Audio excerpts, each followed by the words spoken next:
Jumlah ini terdiri daripada hasil cukai 691 juta ringgit, hasil bukan cukai 559 juta ringgit, terimaan bukan hasil 230 juta ringgit dan terimaan pembangunan 38 juta ringgit.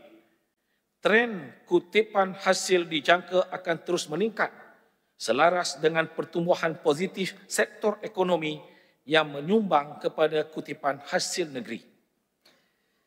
Jumlah keseluruhan perbelanjaan bagi tahun 2026 dianggarkan mencecah 1.61 bilion ringgit, iaitu perbelanjaan tertinggi dalam sejarah belanjawan negeri, meliputi belanjawan bagi maksud mengurus 1.045 bilion ringgit dan belanja bagi maksud pembangunan 568 juta ringgit.